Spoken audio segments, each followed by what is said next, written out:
Good morning, everyone. It's Anne. I'm on a little early as usual, so everybody can find their way to the page and come on board. So I know sometimes it takes a little bit, so I hang out here for about 5 minutes before we start. So if you're new, welcome, welcome. We're going to be hanging out here for just a little bit. And then at the top of the hour, I'll put the video on so that everybody can join in. Well, then you can see me at least. All right, so I found it on there. So now I'm going to get my comments on so I can see if there's any comments out there. Welcome, Jermaine and Christine. Welcome, welcome.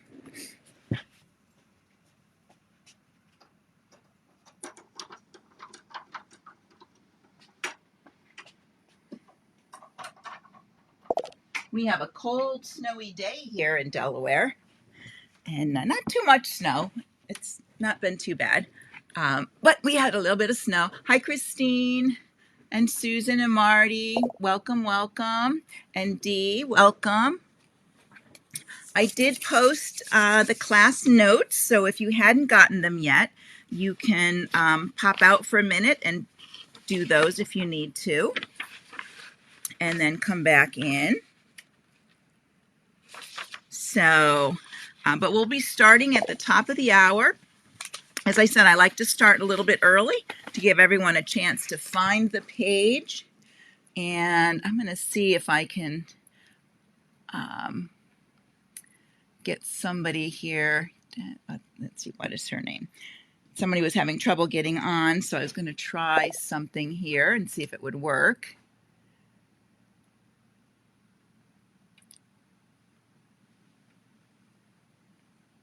I don't see how it's not bringing this person up. That's weird. All right, well, we'll put it here and see if it works. Let's see if that works. Oh, no, that's not what I wanted. Yeah, sometimes people have trouble finding it, and basically when you're trying to find the page, the video, sometimes you have to go off of the artistic page and then come back on. And those of you that are here, you probably know that. But we have a couple people that sometimes have trouble finding the page and getting on board. So I always like to see if I can link some people onto the video. So let me see. Turn down I'm trying it somewhere else too to see. We have Debbie's having a little bit of trouble, but she doesn't come up when I put her in as a link, so I'm not sure. So, well, anyways, hopefully she'll find her way here. And I got to do some welcomes. Let's see, we had Lynn come on, and Susan, Jane, and we have, let's see, Kathy and Britt, Marcia, Annika, welcome, welcome. Sharon Ann, Elizabeth, Angela, Louise is here. Finally found you camping at the beach. How nice is that? Hopefully in your warm place. Charlene and Louise, welcome, welcome. Joanne, Liz, Marty, Elizabeth. Oh, cold Norway. Yeah, we're I don't know if we're probably not as cold as you, but hi, Joanne, and hi, Brett. Hi, Sandra. Welcome, welcome. So, yeah, it's cold here in Delaware, but it's not as cold as in some other places. And I can't tell, I think it stopped snowing. It's just the snow is blowing around now. And we'll be starting in just a moment. We're almost to the top of the hour. Hi, Kathy. Hi, Martina. Welcome, welcome.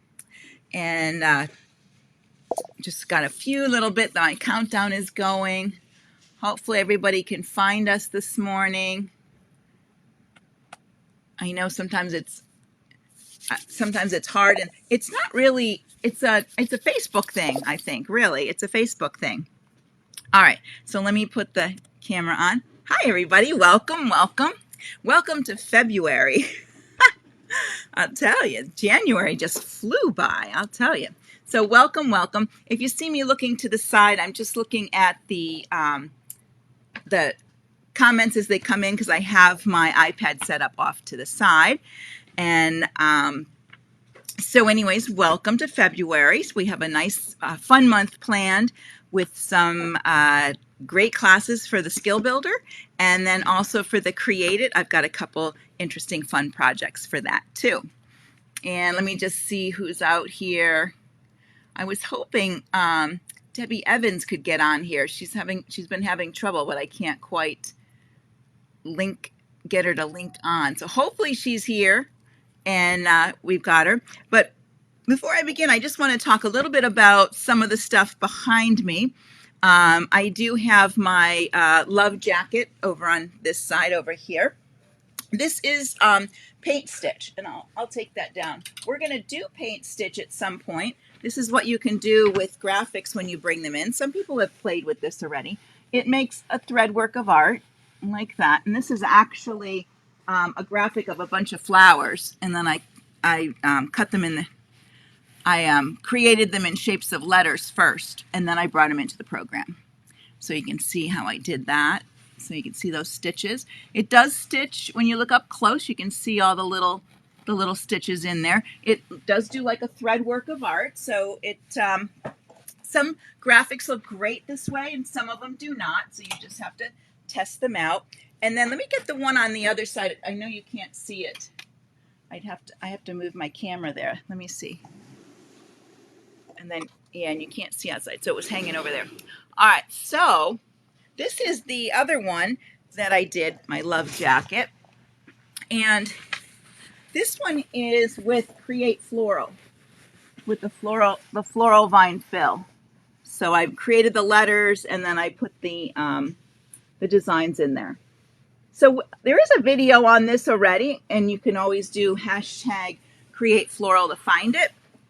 But we will be going over that as part of our stuff. There's so much in artistic. I can't tell you when we'll be going over some of that. I'm trying to get through all the very basics so that we can start branching out and going into those other areas. So let me just check what's going on over here. Welcome, everyone. Welcome. And I'm just going to mention again, I did post the class notes. So if you wanted to take a look at those, you can grab those there. And last thing I'm going to point out, because I'm not sure if she's going to watch today, but she may watch the replay or watch another time. The red and white quilt behind me was made by a really special friend, and when I had my first baby. So, and that baby's now 34, so it's a pretty old quilt. But she was my first quilty friend, and she got me quilting even more once we became friends. So she made me that little quilt for the baby.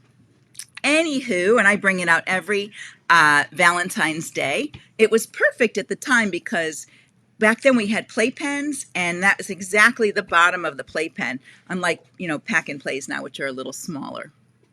So, well, good morning, everyone. I hope you have your coffee. I do have mine ready to go here, and I have my special because I'm always thinking about my other little one in Oregon. So here's my Oregon cup, and so there we go.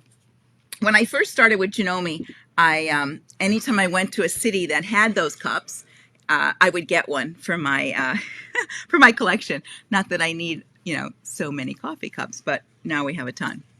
All right, so today we are going to go over. We're going to do a little bit of review, and then I've got some things mixed in with the review. So hopefully that will help. And I'm going to try to take a moment or two. Hello, Costa. And take a few moments as we go through and answer questions if I can, and go on from there. And we've been going about an hour and a half, so maybe that's our time for this, so we don't have to rush or anything like that. So I'm just going to check back through here and see if there is anything in the beginning here. It looks pretty good. So welcome again, welcome everyone. And I'm Ann Hein. If you're new, I'm Ann Hein, and I am one of the Janome educators. I predominantly, I do everything really, but my biggest thing has been with the software since COVID hit. So we started these lives, and so this is what I do now, which is so much fun. I love it. So hi, Regina, welcome, welcome. That's my manager right there. So welcome. She got a lot of snow up where she is. We didn't quite get as much, but enough to have the snowplow had to come. But so anyways, so if you have your notes, you'll notice on there, at the very beginning, I put how you search for the video, and you can use, if you need to go back to this one, if you want to save this one afterwards to your page, there's 3 little dots at the top right hand corner, and when you click on that, you can save it to your page, and you can actually make a like an album on your own page with your videos in it. So then they'll be easier to access if you wanted to do that. And then I put my little graphic in there about using your mouse wheel. So when you're using the software and you use a mouse, when I'm on my PC, I use a mouse, but when I'm on my Mac, I use the trackpad or the little pad here, and I'm still learning that, so that part. But when you're using a mouse wheel, you can to scroll up and down on the work page, you can just roll the wheel, and if you want to go left and right, you hit shift and roll the wheel, and it'll move your screen left and right. And then if you want to zoom in, you can click on control and then roll your wheel, and it'll zoom in and out. Now when you're on a Mac, you can use the gestures as zoom is the pinching or sliding your finger up and down. So that's how it is with those things. All right, let me double check over here. Okay, well, that's fine. Yes, welcome, welcome. I know that we have some people that pop in that don't have the software yet. They're thinking of getting the software, or they're going to be getting it this week or in the couple of weeks. So welcome to you. And once you get your software, start back with our Skill Builder 1 and work your way through, so that I do a little bit of review each week, but this way you can start from the beginning. I actually show you how to set up your software just for yourself and do a few of those things. I did post the quick keys or the command keys, so if you wanted to print that out, you can print that out.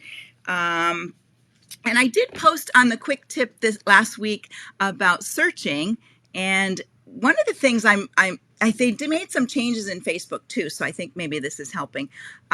When you search, you can use the magnifier that you see at the top or the search bar, and you can put hashtag and your topic, no spaces, and your topic, and it will search through our page for everything on that topic, for our comments, our videos, and things like that. So you can find it that way. Or if I answer you and I put hashtag, I don't know, graphics, it highlights. And if you click it, it's a search button. So it makes it even easier. So there we go. So you can do that. So make sure you check on doing that. And we're going to start using the quick commands. I did post them in here. And I'm on some of the Mac ones, some of them aren't working properly, I think. So I'm circling the ones that I'm having trouble with. So I'm going to have to figure out, maybe it's me, or maybe that they're in the wrong order or something. I'm not sure. Or yeah, it could be me.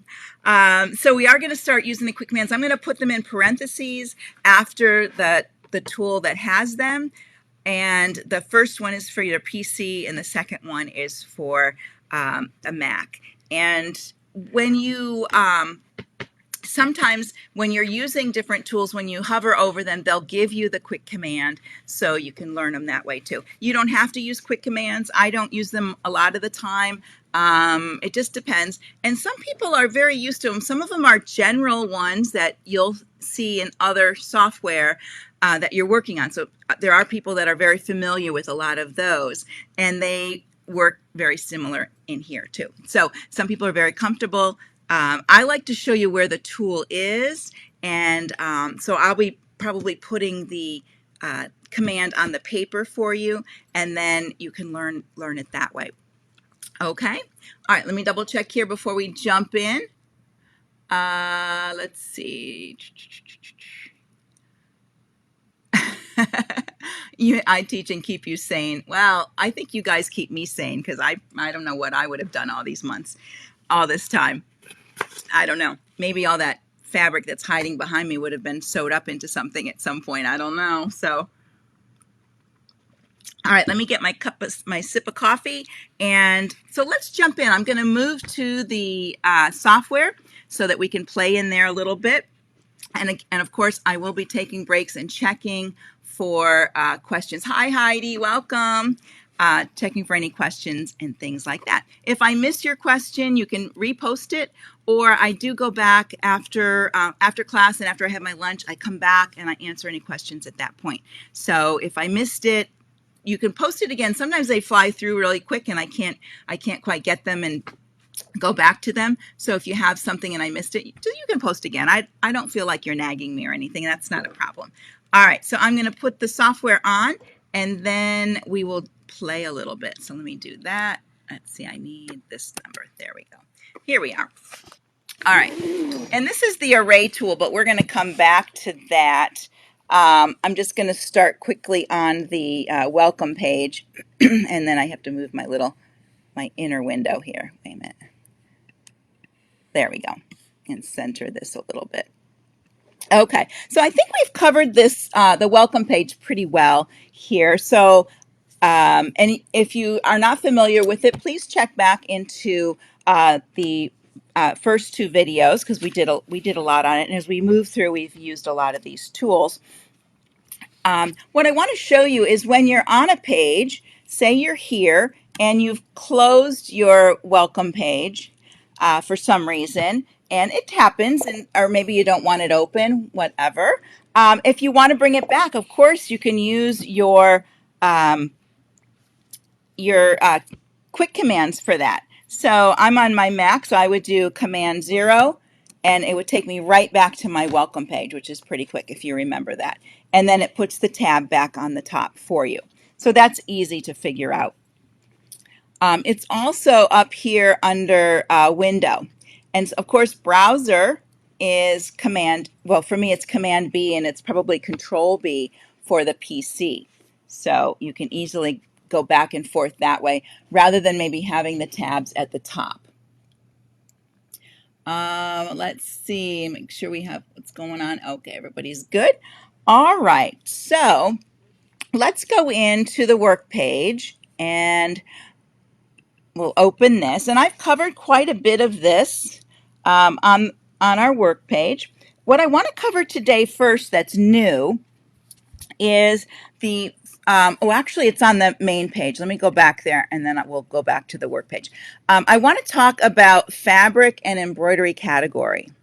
So I think this is probably the most one of the confusing things, or one of the mysteries of the software. What's nice about our software is we can pick a fabric, an embroidery category, and a fabric, and it will set our density for you for that particular fabric. Even fabrics within a category will have some different changes to it too. Some internal changes, you might not see them, but they're internal.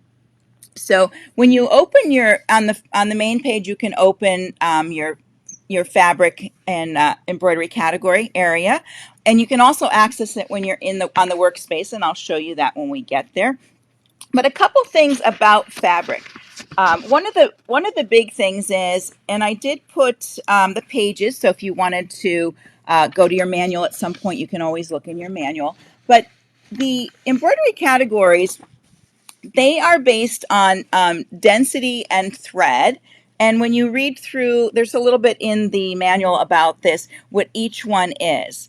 And if you understood density of thread and what the density numbers mean, they would make a lot of sense to you. But I'm just going to go through these quickly. When you use embroidery smooth, here I would drop down here, and if I picked smooth, these are a light underlay. So you're going to have a light underlay, and I will show you some examples of these on the page when we go back there.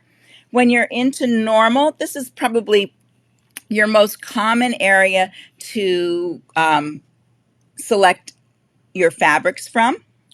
And then we have normal light, which is normal but with a little bit lighter underlay. And then we have light, which is going to be a nice light underlay, and then ultra light for your thicker fabrics like a wool. And then we have embroidery heavy. on there. And each one of these has more, or some of them have less fabrics to choose from, and some of them have more. And you can pick a fabric.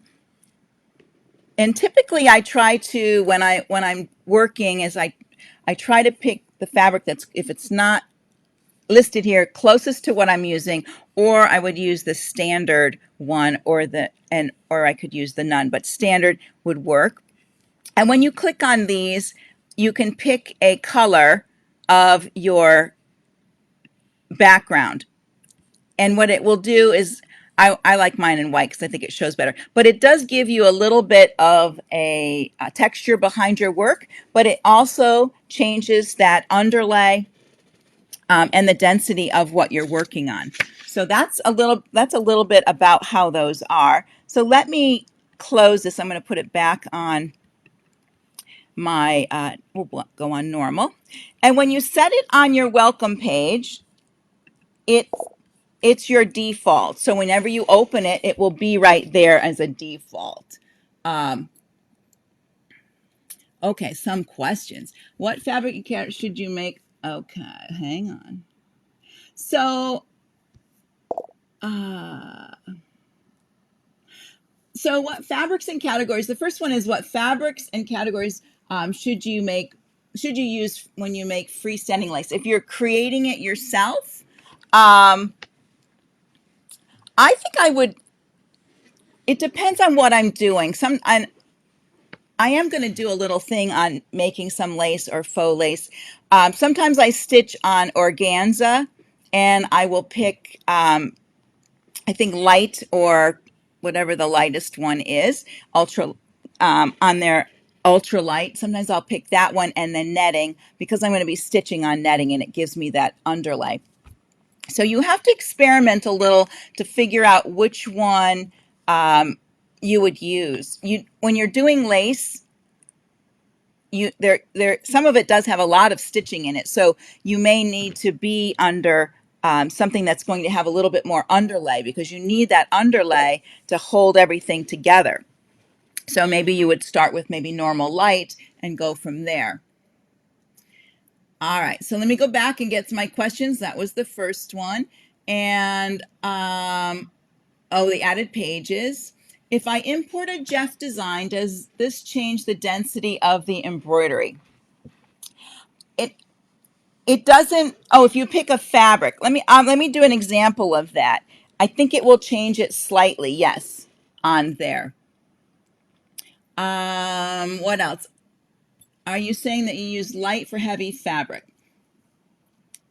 Well, on here it was,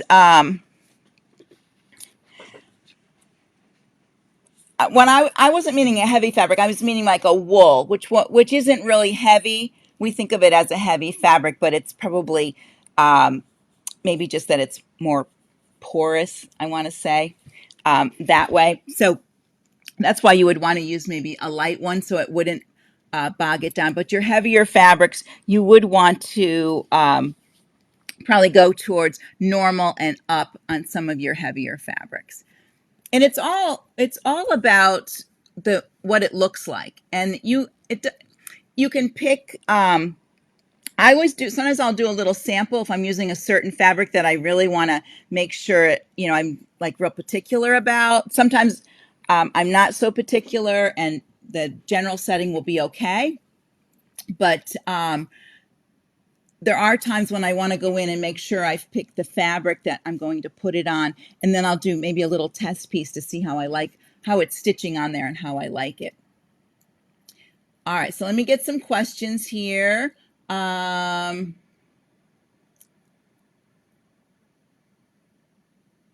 Okay, so what would you use as fabric choice for quilting cotton with batting under it? Now, see, that's a difficult question, because not only are you using your cotton fabric, which you would pick, and cotton is covered under a couple of different of the embroidery categories. So a lot of that would be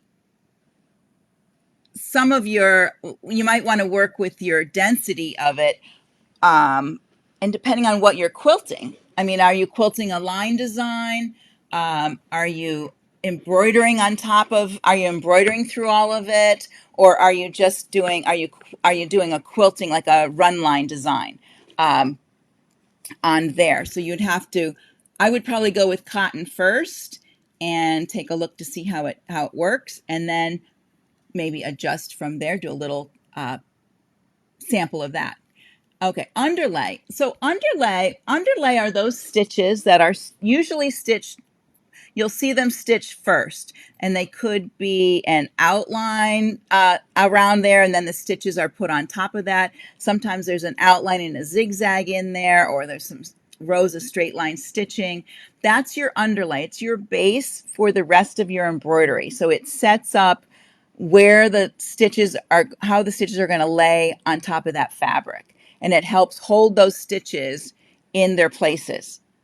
So there's different, you can change your underlay, everything that that is set under the fabric categories, you can change all those in your properties. So if you pick one of a category and you like it, but it's not quite stitching the way you want, you can go in and change the density of that, or you can change the underlay. So that would, sometimes that makes a difference in there too. All right, so we got underlay. Oh, is there a quilting cotton? Because I have to check, because I haven't looked. Let's see. That would, well, here's quilted cotton right here under normal. So you have quilted cotton. So this would probably be the closest one to quilting through layers. Here it might be referencing a pre-quilted fabric, but this would be more of a layered look. And let's see if they put it under, some of them are in two places. Nope, I don't see it under here too. So what I would do, let's do this. I want to go in here and show you a couple things of what it looks like. So here I'm going to put a square, and I'm going to select it, and I can change my fabric right up here at the top. And it opens the same window. So we're on normal, and you could see those. Let's look at those stitches. I'm going to bring it in close. So there's normal. Let's try something different.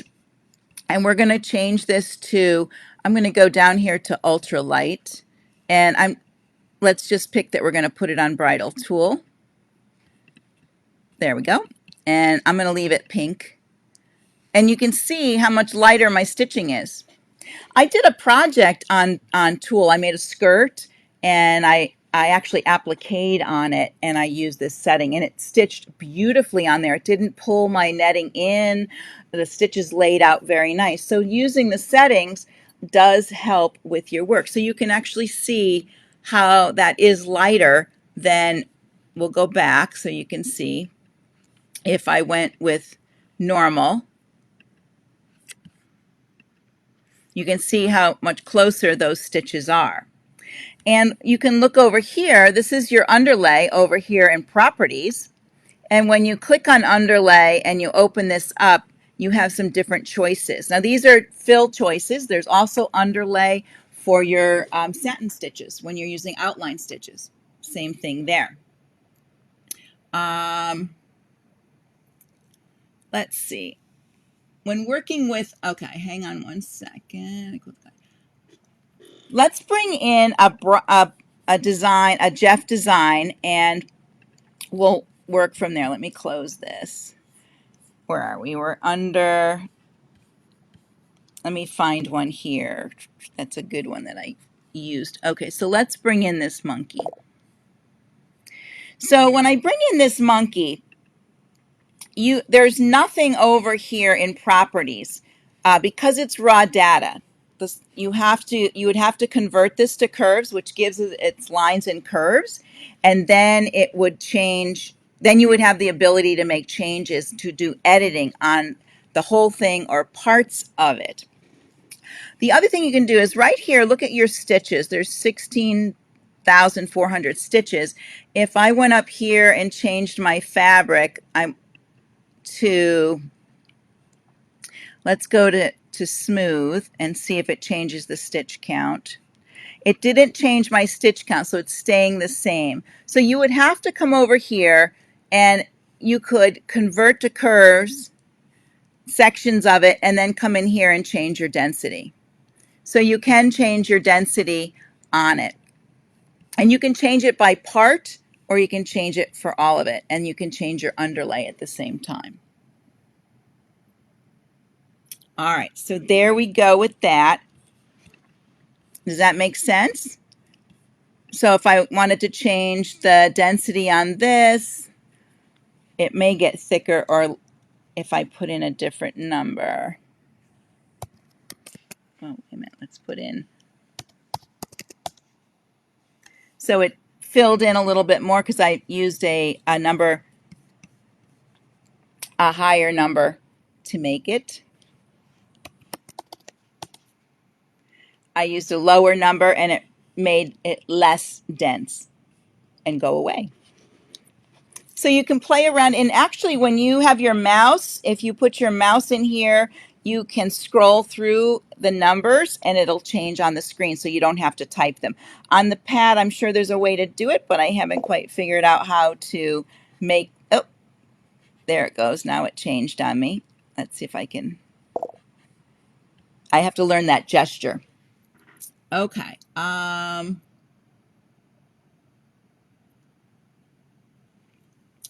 Yeah, you can. I would definitely change my fabric for the density setting so that I could have it stitched better on the fabric that I'm going towards. Sometimes I forget and I don't. And the thing is, the software, it does make really good designs. So a lot of times when I've created something and then just sent it, I usually stay in the same category all the time, either normal or smooth. Smooth is a little bit less stitching. So I usually stay in either one of those, and I don't always go and pick my fabric, but I do, but it stitches usually pretty good for me. If I had a specific fabric that maybe, you know, I was like, ooh, let me make sure, I would change it at that point. So that covers our density, well, the fabric type, your embroidery type, and picking your fabrics. And it's just, it could be a good practice to get into that, you know, you keep your default one, but then before you send it to, you know, when you're done working with it, or before you even start, you could come up here and change your fabric for that design. And it just changes it for that design. Okay, so we'll have everybody experimenting with that. When I first started with this, I did, and I don't know where my sample went to, I did a sample stitch out all on the same fabric, but with different, the different categories so you could see how it's stitched. So I stitched it on like a cotton fabric with a medium stabilizer, and then I just did each of the different ones. The other thing that's helpful too is when you have a design that you've created and you go to print,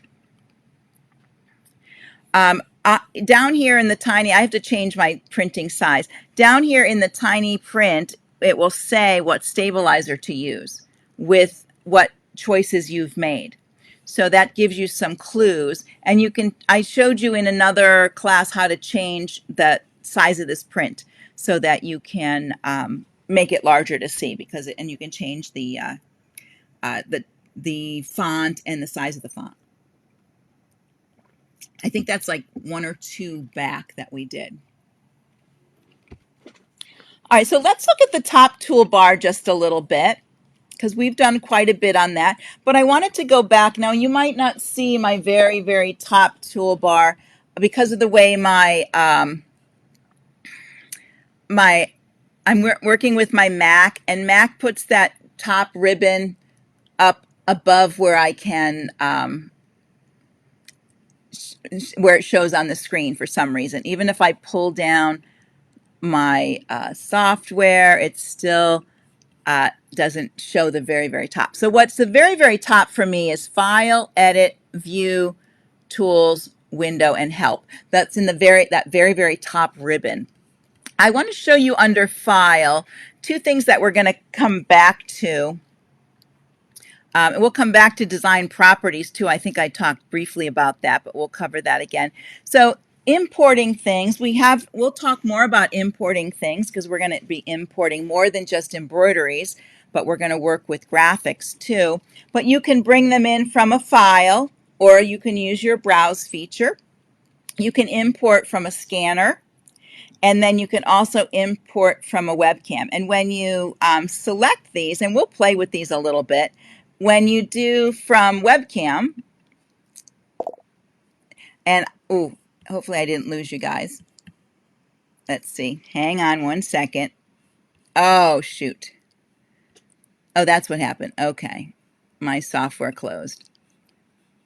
Hang on a second. Let me get my software open. Hopefully I didn't lose you guys. And here we go.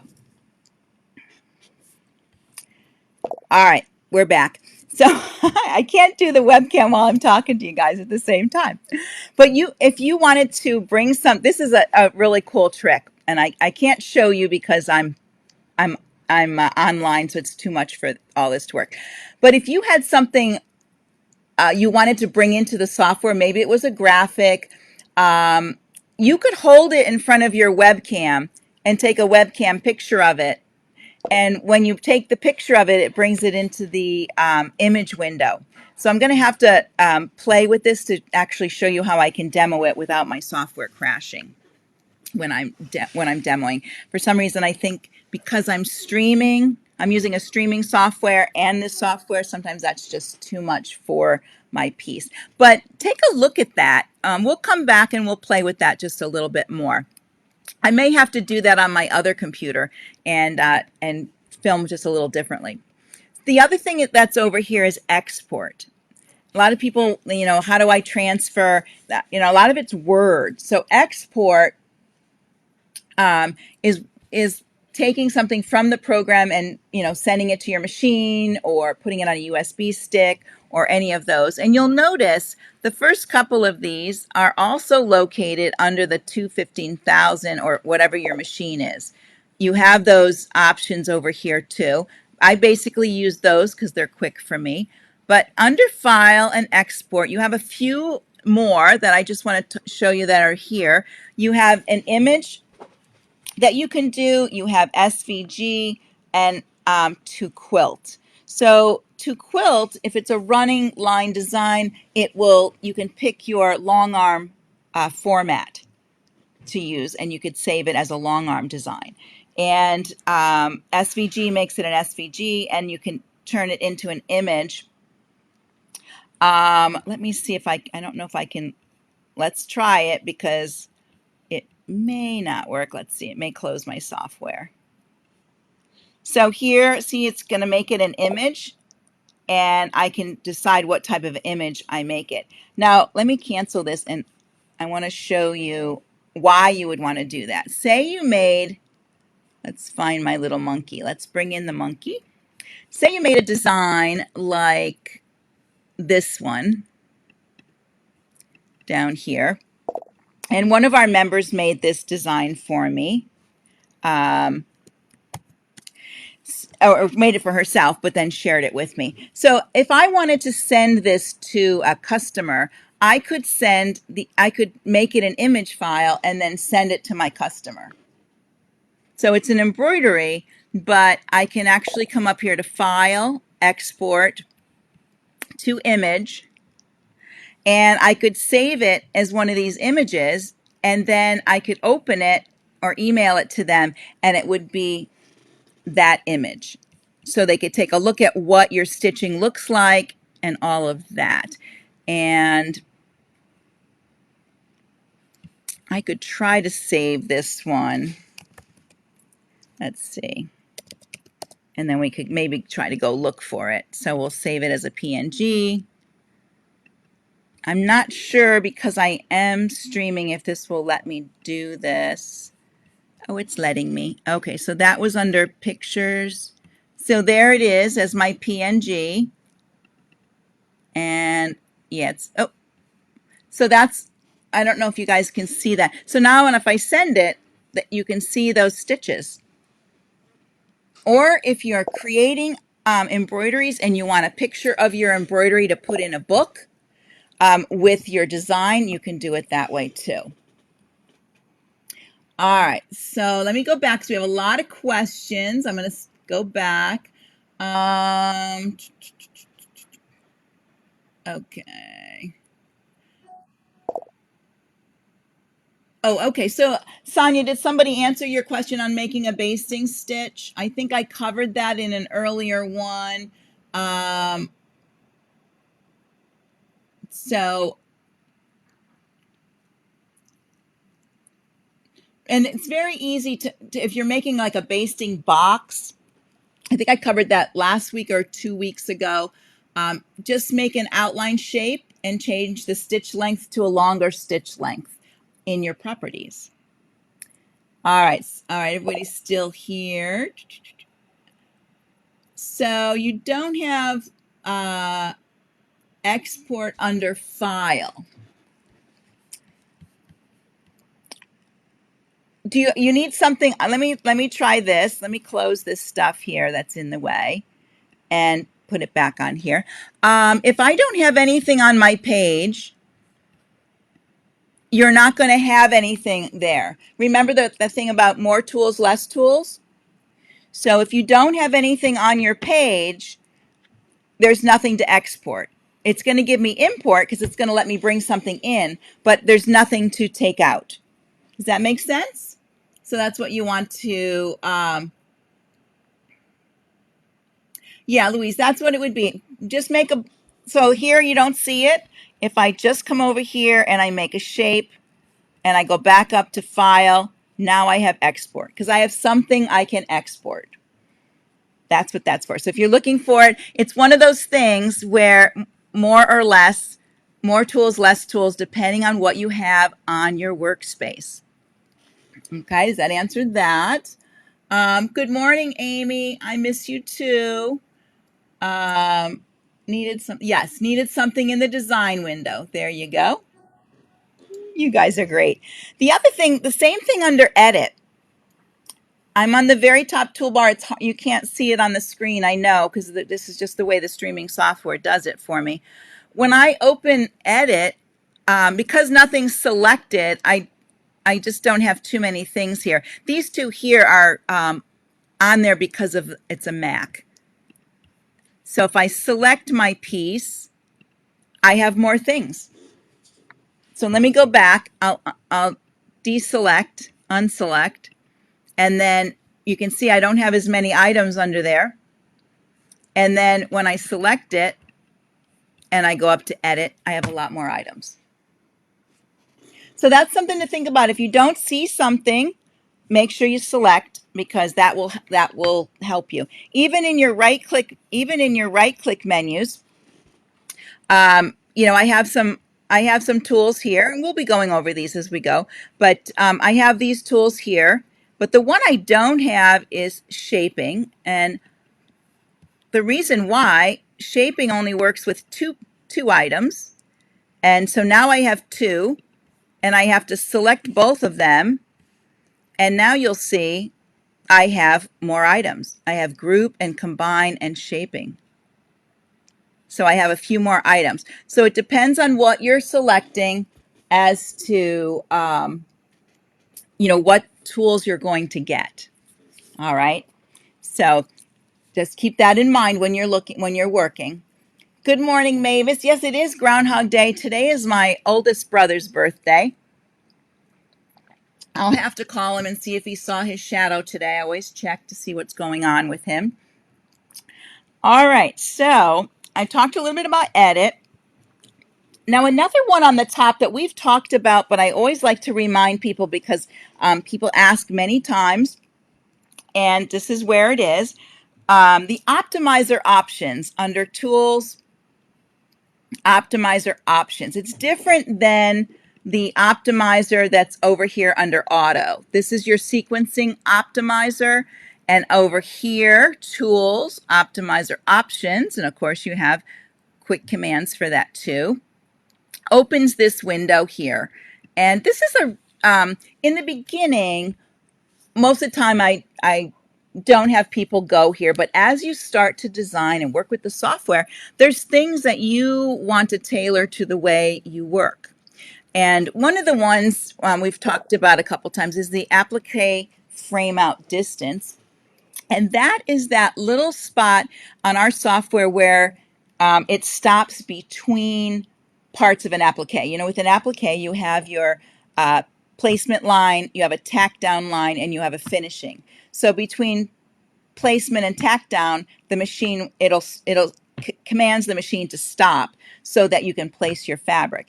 And what the software does is it makes a jump stitch there. It looks like a jump stitch, but it doesn't actually stitch a jump stitch. It just means the machine is moving out of the way. Sometimes that jump stitch is too close to the edge of your hoop. So when you try to send it to your machine, it will not send. It says something is out of the framework or whatever.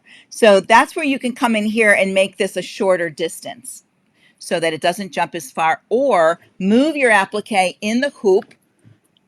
Ah, there's Debbie. Thank you, Debbie. I'm glad you found you were able to get comments today. Welcome, welcome. So this is where you can change that, or you can move your applique in your hoop so it doesn't have, or pick a bigger hoop so it doesn't have that problem. The other one is the trimming distance between objects. And that's like when you're working with lettering or you have those jump stitches, you can come in here and change what that is. And I am in inches, and I can change anything in inches if I had the millimeters. And if I wanted to change that to, someone gave me the millimeters, like they said, oh, make it 0.02. Well, first of all, let me delete this. Let me highlight this. And if I put in 0.02 mm, it'll convert it to inches for me. All right. So you can do that if you're doing cross stitch. When we work with crystals, we'll talk about this more. And there's some more things in here that you can change and tailor to the way that you work. Now, the thing about jump stitches, a lot of times people, they don't want jump stitches at all. And the thing with a jump stitch, it keeps your machine stitching faster. So, because it can move from one thing to the next without making, the cutting after the knot. So it knots off and it moves on with a jump stitch.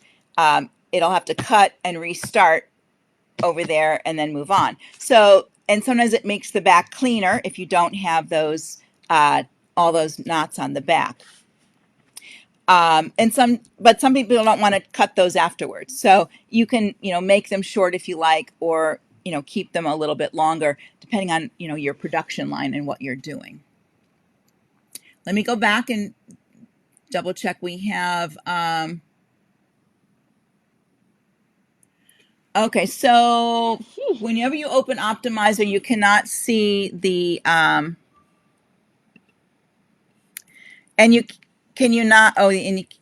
probably can't move it because I have something else here. And you can't move that around. There's something in the next one. Let me show you. I think it's under the next tool that we're going to go to. Under Tools it's under Tools on a PC, but for me, it's under Preferences on a Mac. We want our tools. So if you're on a PC, you would go to Tools, Options, and you would get this window. This is the window that you would need to change, Joanne, your either your view of how your icons are or your monitor. There might be an issue with the monitor, and you would need to change those in here. But I brought you in here today to show you, again, we have our general things here where you can move it to inches to metric, whichever you like to work with. So I always like to point this out because people are always looking for this. They want to either work in inches or work in metric. And the neat thing is, I just showed you earlier, if you're in metric and I say it's 2 inches, if you put in 2 IN, it'll auto convert for you to metric. So you can work in your favorite measurement, and then you can just input the other measurements in there. You don't have to switch back and forth or go to a converter or something like that. So if you want to be in inches, it should say 2 metric. If you want to be in metric, you want it to say 2 inches. I'm trying to think if there was another tool in here I wanted to show you. Here it is. Under printing, this is the one where you can change the size of the type of print you have and the size of the print for your when you're going to print something out. That's where you would go. Okay. And I'm going to touch OK down here. There we go. I think somebody asked about printing, and print is on the next toolbar down would be your print, and you would get the print window here. We're going to talk more on that as we go along. And then I just want to cover that under view, we're going to come back. We talked a little bit about these the other day, these top 3. We're going to come back and work with those when we're actually working with embroidery because I think they'll make more sense. And the one I do want to point out here is the hoop. If you like to make your hoop go away, you can click under view and hoop, and it brings the hoop back and forth. Typically, I leave my hoop up and I just drag my work off to the side and I work over here. Sometimes because sometimes I'm working, I get close to the edge like this and the area turns pink on me, and sometimes that's distracting. So I just move it to the side and I just bring it back. But you'll find the way that you like to work the best. So let me put that back in there. The other thing under tools, we're going to come back and talk more about insert symbol and clip art library, and also auto border. That's going to be covered somewhere else. So we will be seeing that. And I did do clip art library in AD Skill Builder 2. There's a little bit in there. So we'll be playing a little bit more with that. So let me double check if there's any questions. I think we're doing good. And of course, on the top toolbar, there's convert. Now, right now we don't see it, right? When you look across the top there, it should be showing right here. It's because, why is it not showing? It's because I don't have something selected. So if I select this, I get convert up there. And the convert menu has several other things. Our convert to curves, auto border, ambiance quilting, convert to red work, the 2 things, convert outline, convert fill, and create floral. We're going to cover those as we go along, but that's where those are located. You can also find convert to curves, auto border, those first ones right up here, and the convert to outline and fill center line here. Okay. Some of those tools you'll see me using when we do the AD Create It on Thursdays. Those classes are what I would say they're a little bit more advanced because we're actually using the tools. We're not just reviewing them. So we're using them in practical ways. So sometimes you'll see, a lot of times I'm using those tools as we go along. But in the beginning here, I wanted to show you where they are and how they show up. And then as we progress, we'll start using them and working with them. And some people are already working with them, and that's fine. To just jump ahead and do what's really nice. Somebody asked me online earlier what ambiance quilting is, and that is a way to quilt around your embroidery or your applique. So you can place stippling or echo quilting around it. And we also have some stipple fills and things like that. Right, so you need to make sure you have something selected so your convert will show up at the top. And then let's go down the left side toolbar just a little bit, and we'll pick out a few things there.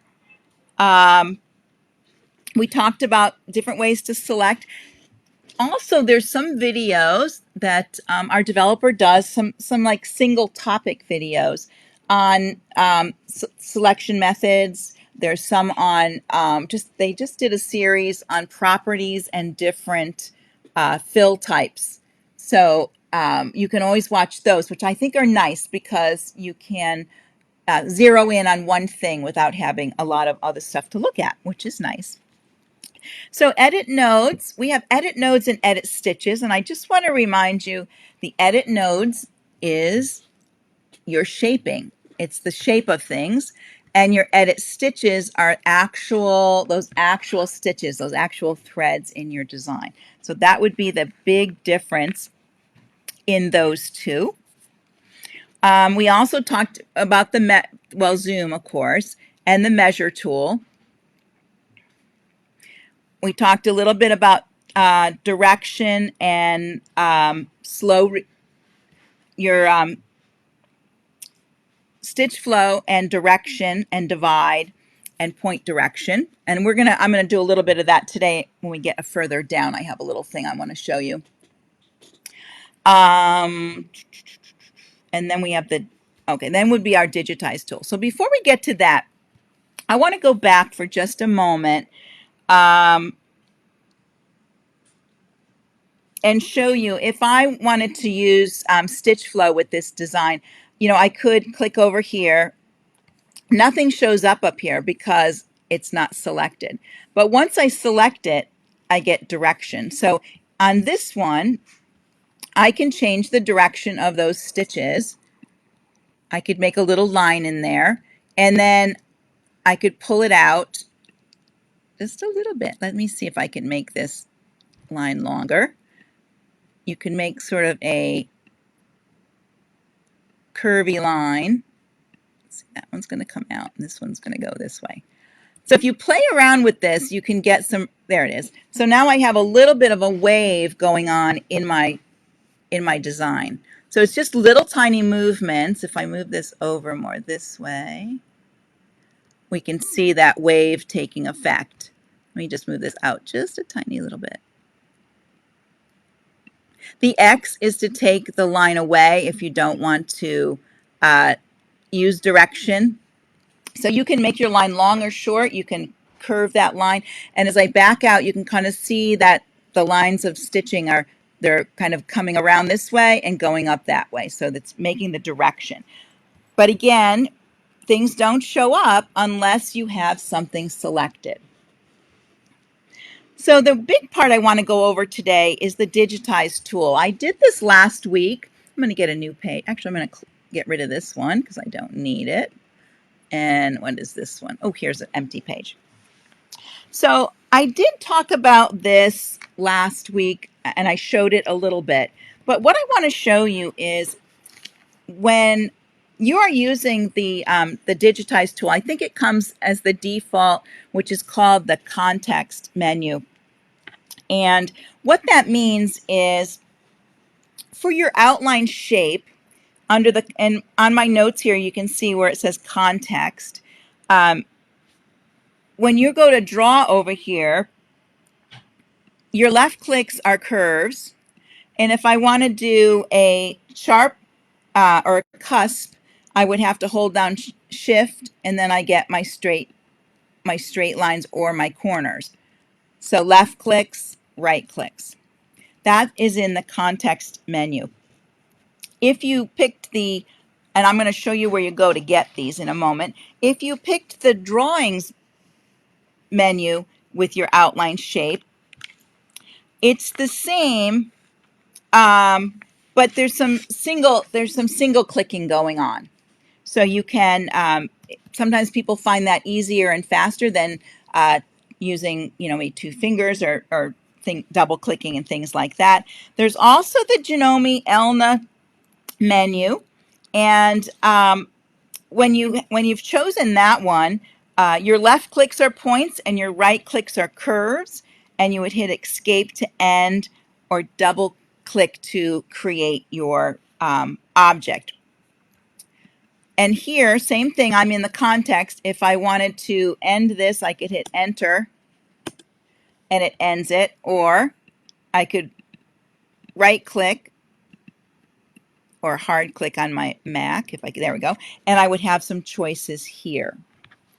So what I want you to do for outline shape, and actually I'm going to enter that and hit escape to get out of here. There we go. To change that menu, you need to go to your tools and your tool options. So under here, I have to go to preferences. So under tools, you have your context menu. And I'm going to check for questions. Okay, we're good. All right. So here's the digitizer tool, and its default is the context menu. And you have your drawings, your Janome Artistic Digitizer, your Elna Digitizer, and you have the Bezier tool too. So when you select one of these, you have to close your software and then reopen it. Your clicking and drawing your line is what changes. And some people have preferences to how they like to work. So that's what that is all about.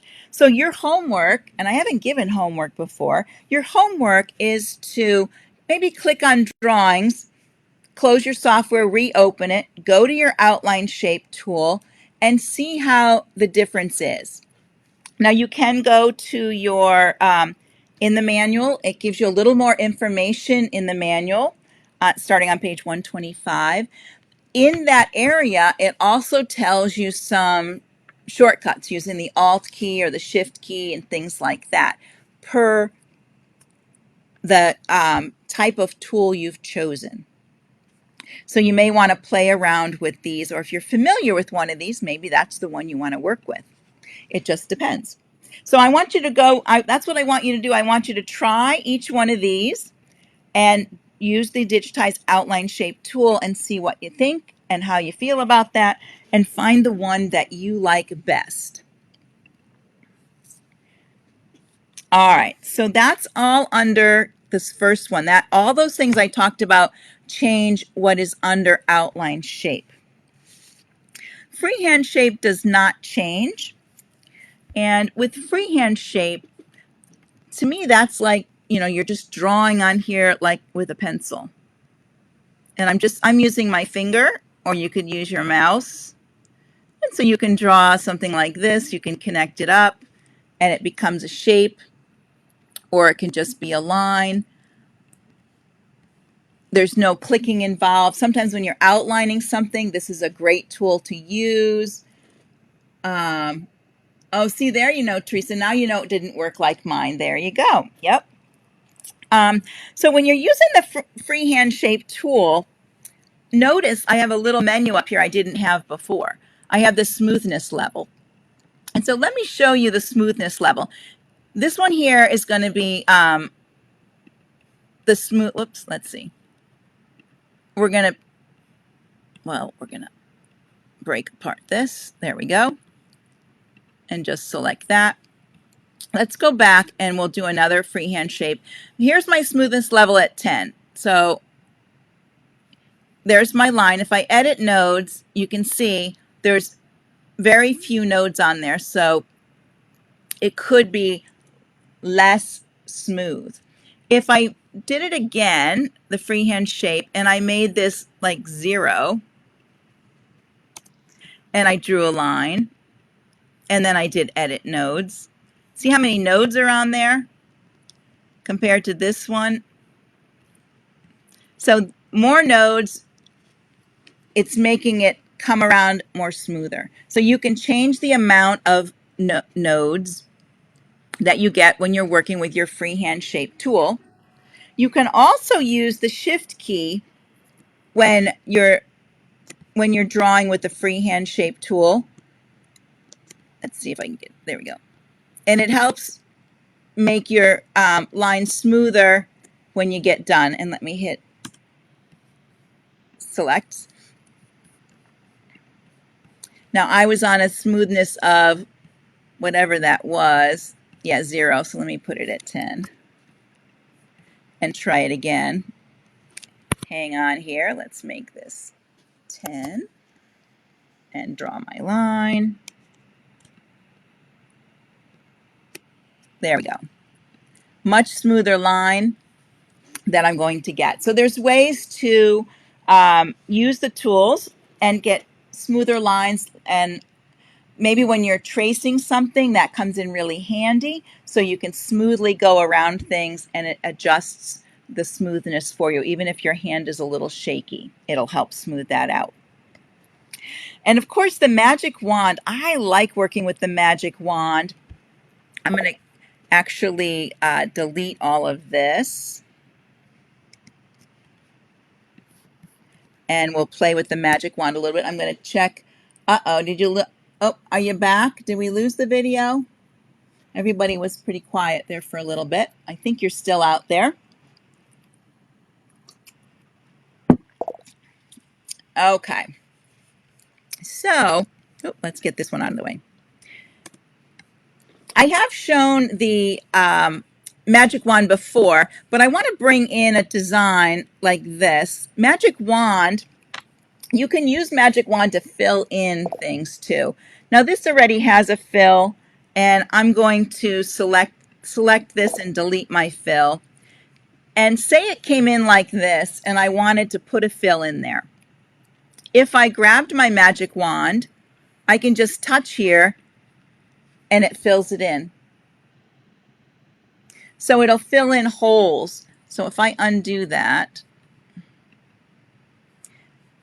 well, it made a copy of the inside of that, and I can select that shape and bring it out here.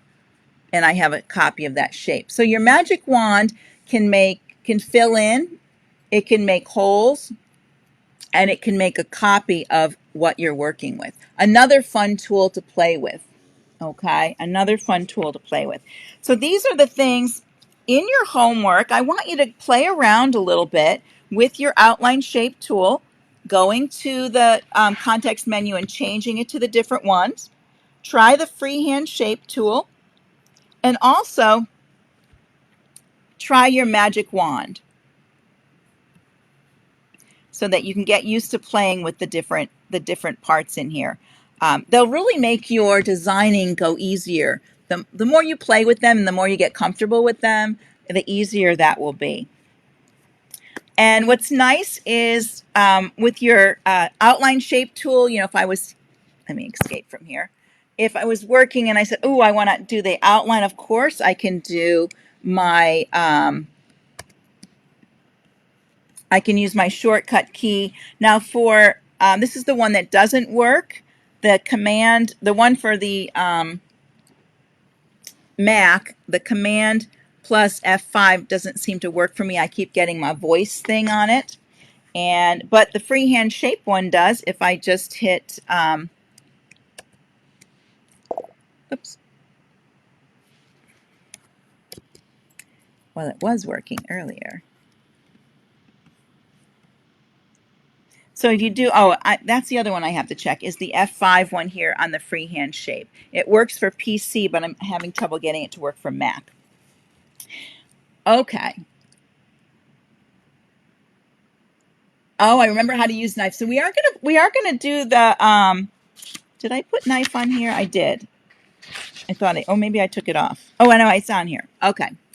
All right. So let's move on to another topic. And I'm going to get rid of a few of these things just so we don't have them open. We're going to be doing a little of this today. And get rid of that one.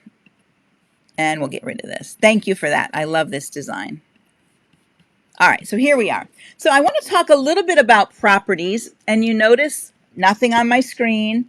So there's nothing in properties. I can draw a shape. My properties show up. And in properties, you have your fill and your outline. So right now my fill properties are up. I have another window. I have to keep moving around a little bit here. And I just want to talk about two of the fills right now. I know there's some videos on this too, some individual videos, but I want to talk a little bit about satin and step fill.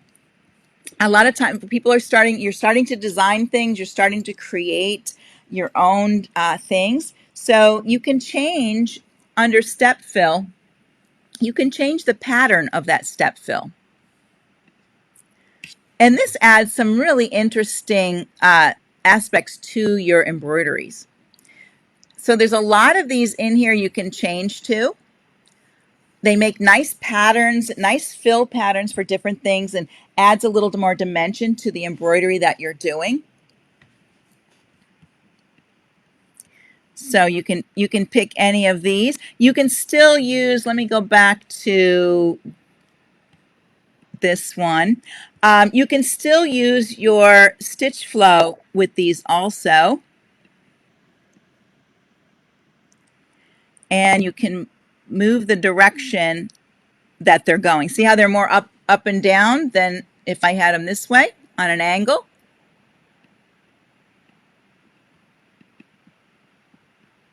I can pull them out a little bit. This is where you have to be, there it is. Isn't that an interesting, let me click off of there so you can see it. Look at the nice, interesting thing that I did. That's with a hexagon. I used my stitch flow tool, and now my plain step fill looks phenomenal, like I did something fantastic. Oh, welcome back, Francis. I know sometimes I've been worrying because I know people have been saying, people have been losing their connection. That's the one thing I hope I don't lose. So this is another area to remember to work with. You can also do this with a satin fill. So let me make a little satin fill design over here. And if I pick a satin fill, this would not be a good one to stitch out because it's too big here. And your machine probably wouldn't stitch this long stitch from here to here. So you could come in here and you could use a pattern. Well, let me find a better pattern like this one. I could put a pattern on my satin stitch. And that helps with your stitch. You have little different ones here to work with. Some better than others. This is kind of a nice one when it gives you that hexagon again. I have some of my favorites. There we go in there. You can see it made that little bit of change. So that's something to think about when you are working. Maybe you're editing a design that you brought in, a Jeff design, and you changed you took the fill out and you want to put a different fill in there. You can change it in the properties here, which is really neat. And you can also do stitch. Let me go back to this one. You can, oops, let's go here. There we go. You can also do stitches with your step fills. So let's put this back to regular, and we'll leave my thing in there. Let's put this in there. So when you bring in a stitch, now that's because I have my stitch flow in here. So I'm going to, this X takes that away. There we go. So now I filled it with these circles. And since I filled it with those circles, I can change the length of those stitches. Those are pretty small. Maybe I want them 9mm. And they're a bigger stitch now, and they fill a little differently. I can use my stitch flow tool with these. Sometimes it works good, sometimes it doesn't. You just have to play around with it. Nope, it's not good. Let me X that one out and go back. Let's just make it go up and down this way. So see how it's moving a little bit in the circle? They're sort of moving around a little bit. So you have that option. So you can you can use these. Now, Alba talked about these last week when she was doing her towels. She was using these behind her stitching as a fill, sort of like a fill before she stitched her letters on her towels. You can pick and choose any of these patterns. The patterns are affected by, and I'm going to X out, the stitches are affected by the patterns. So some of these will make your patterns, let me select it first of all. Some of these will change your patterns in different and interesting ways because it's trying to read this pattern with that stitch. So you'll get different interesting things when you do it. That would be more of a row. Let's see if something down here. So it's reading the way this pattern is, so it's making some big circles and some small circles. So you have some really creative options right at your fingertips, right over there in your properties that you can play with a little bit. Now, when you're working with the stitches, these ones here, these stitches, I do like to go in and change my length a little bit because they do stitch really tiny at times. They're very small and tiny. So you do want to go in and change those. I want to show you something where, and we're going to go into doing a graphic a little bit later, but when you convert a graphic, so let's take this JPEG, and this is a picture my kiddo painted for me. I love goats. And I'm just going to crop and do the top part of this because we don't need all this today. And I'm going to auto digitize, and I'm going to do this part quickly because we're going to come back and play with this a little bit more. But I know some of you are converting your logos and your graphics and your artwork and things like that. And I typically leave my accuracy at 5 at first, and then I'll just guesstimate. Let's just guesstimate 15 colors because I just want to show you something on the other side of this, and then trace. Now, when it comes in, now from far away, it might look good, but as you get in here and you look at some of these pieces, and of course my shapes aren't, I'd have to look at the picture again to see what's going on. But seeing here, when I select that little piece, it's a satin, and everything else in there is a step.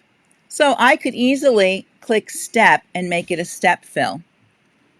I could easily go to my stitch flow and make the stitches go in the same direction as the rest of my design. Let me click off of there and click over here.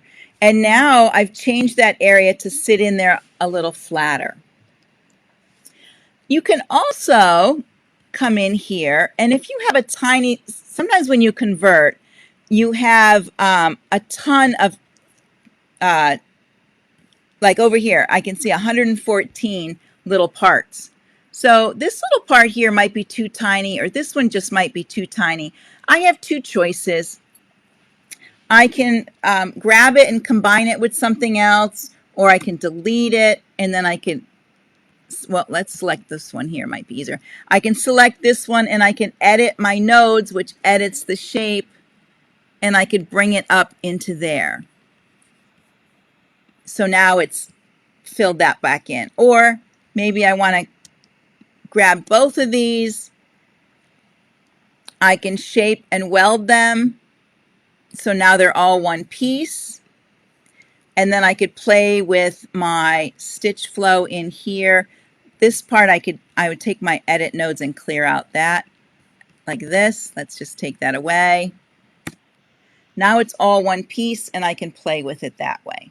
So sometimes I see people converting their things and they have a ton of little, your machine might come over here and do 3 stitches, and then it'll go over here and do 3 stitches on the other side.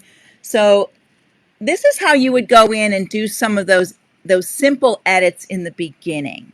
So just to give you a little nudge up to help you out with when you convert something and you're not really happy with it, or you might be very happy with it and not want to change anything. And your picture is should be right below it. And this is a watercolor, so it see how it read it? Let's pull off of there. It doesn't have really defined lines. So it's reading all that, and all this shade differences are showing up in here. And I could go back in, I could edit this through, and see this little pink spot. I could make that pink spot myself, and just bring these colors together and make that little pink thing and work with it.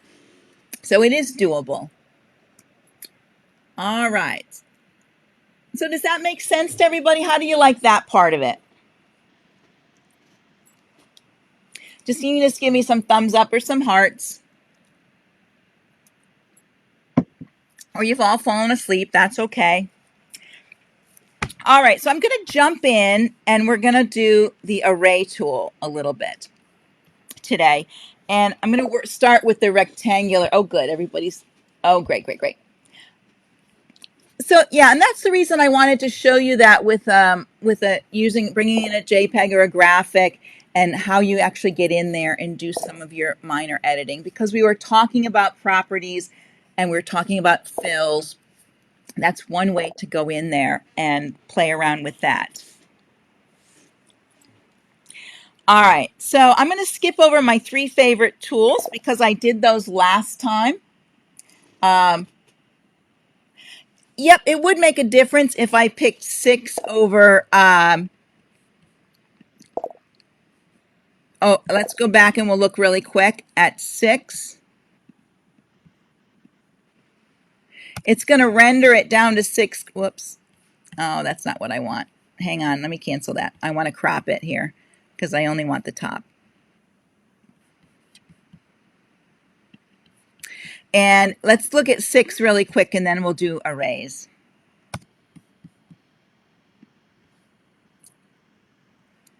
So it left out a lot of detail. It needs, sometimes you have to put it a higher number to get your detail. And then from that higher number, you need to work to bring those details together to make your items. So when we go back to wherever it was, here it was. Here I had 15. Let me do this. Let me select this and we'll copy it. And we'll go here and we'll paste it.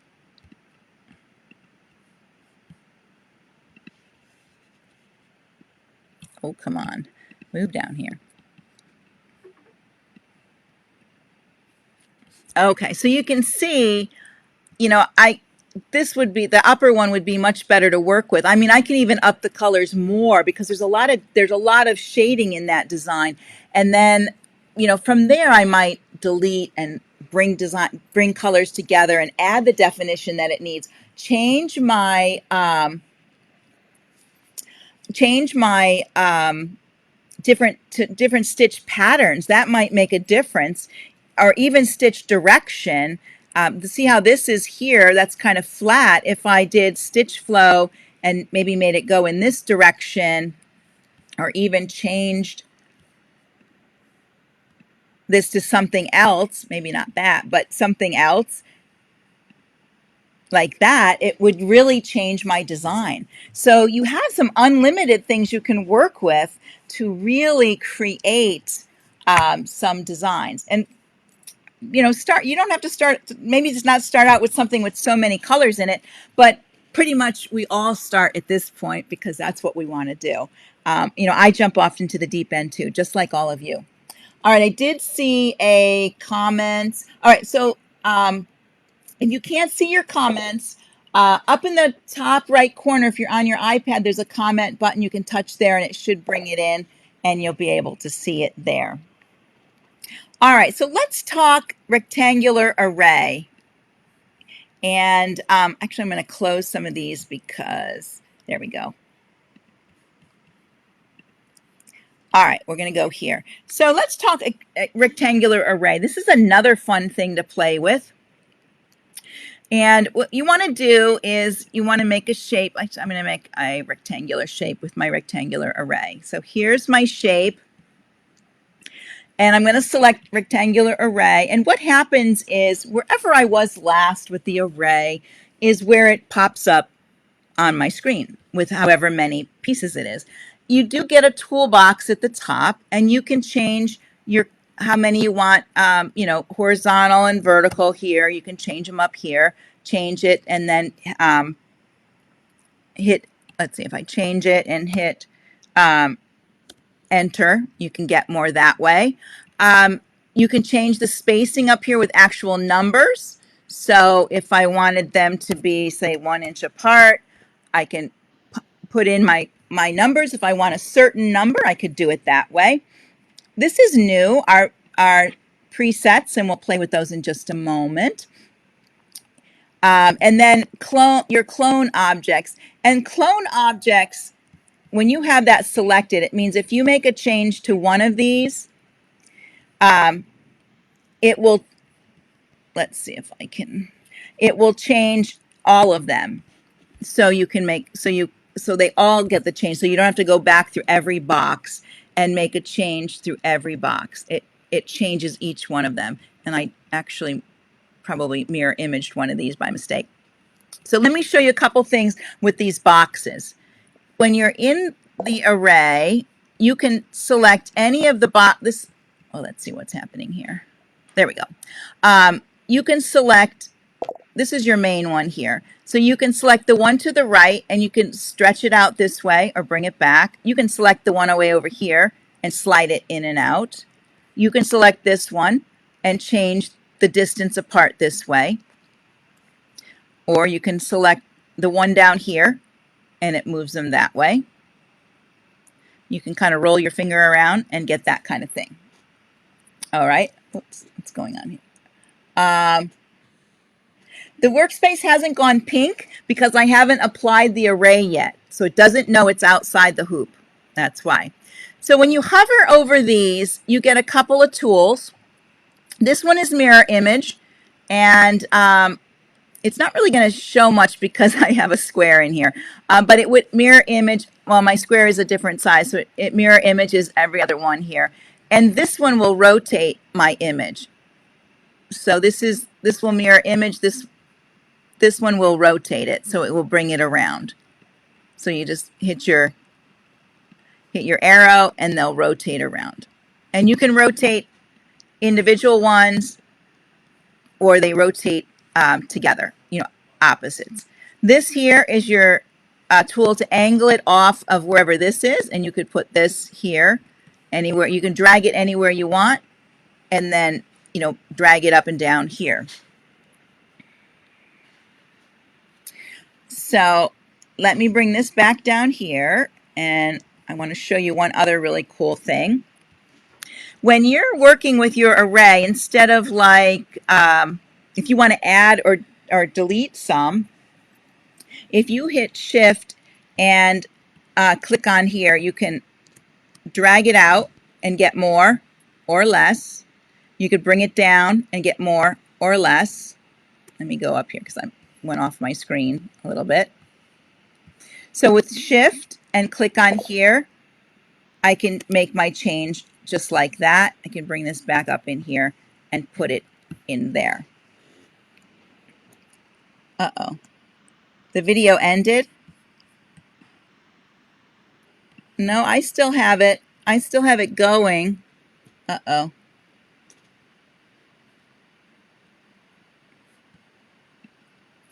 Let me see. No, I think mine is still going. I don't know. Let me see what's happening here. Oh, okay. You guys are there. Okay. So this is how, once you get it to this point, oops. When I wanted to apply, I applied my array. So now I've got my array and I selected edit nodes. So remember I picked clone. So when I click on here, it changes all of them. See how that works? All of them are moving. Now it's an array, so it'll stay in this position. But because I cloned them, I can move all of them once in a while. I know, I think overall, I don't know if it's because of storms or what's going on. I think we have kind of a flaky internet today. All right, so I'm going to go back and I'm going to make another little rectangle over here. And I'm going to go to array and just talk a little bit about the presets. Well, I don't know if this is going to work. If I mirror horizontal, vertical, see how it's moving them? They're going to be horizontal or vertical with 2, 4 corners with that. If I had a different shape in there, you would see some different changes on there too. So that's something to work with. You can even create a work area. Remember we created work areas based on a space, a shape, and then these can be aligned in there at that point. All right, so I am going to leave the circular one for next week because there's a lot more with the circular. And I'll just pop over there really quick and show you with circular. Let me just go like this and say no. And let me delete that. Well, I guess I could leave it in there. When you go to circular, there's a lot more going on. Look at all that's going on. Woo, there's a bit going on there. So we're going to play with that next week with some actually with something from the clip art or the insert symbol, and make some really creative designs when that. So that's why I want to leave that till next week, because we really are at an hour and a half, and then you guys will start drifting off at this point.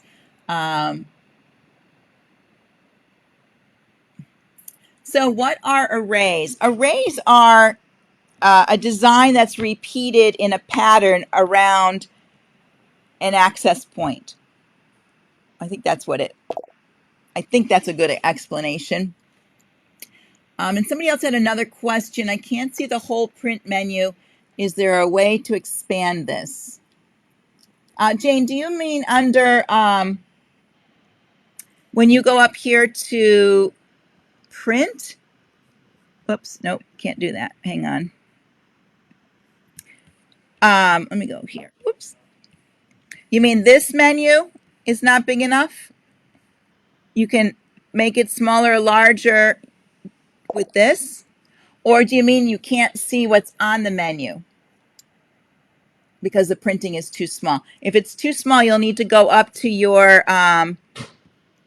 either your tools and your tool options, or on a Mac here, and then you go to artistic preferences and then printing, and then you could change the size of the print here to be bigger. Let me make mine really big, and then I'll go back and show you.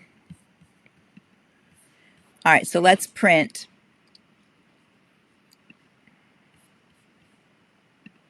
Okay, let's go to it.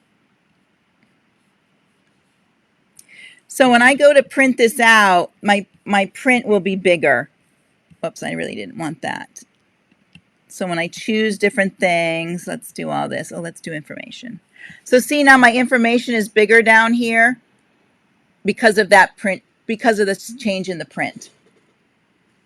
All right, so I'm going to go back to the camera really quick and say our goodbyes, and then I may see some of you on Thursday. Let's put that up there. Hang on one second while I get my little windows all set here.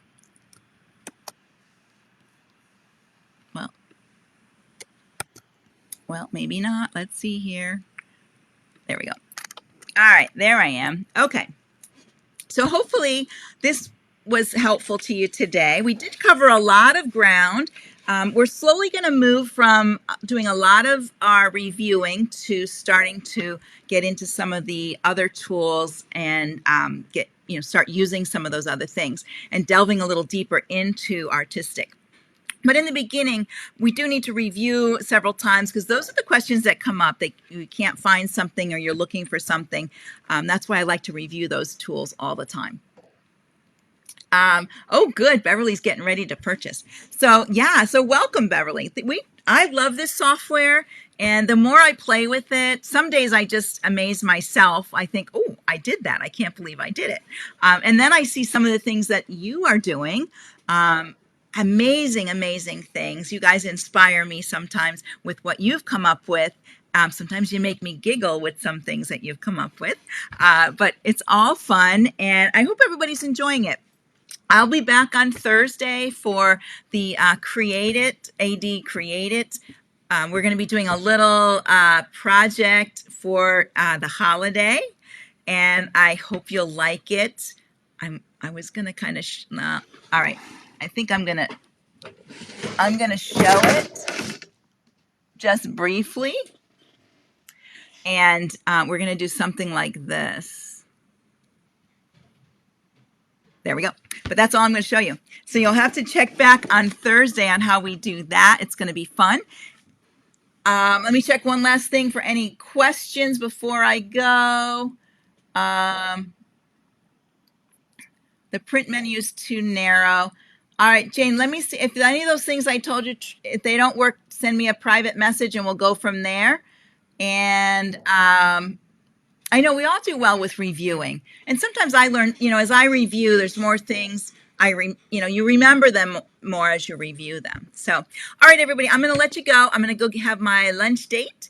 And I'll come back after that and check to see what's going on. And then I'm going to post Thursday's video, so you'll be able to sign up for that. And have a great day. If you have snow, be safe out there. Enjoy it. Have fun. Go make a snow angel. A lot of people are doing that and posting it on Facebook. I've been seeing a little bit of that. So, bye, everyone. Have a great day.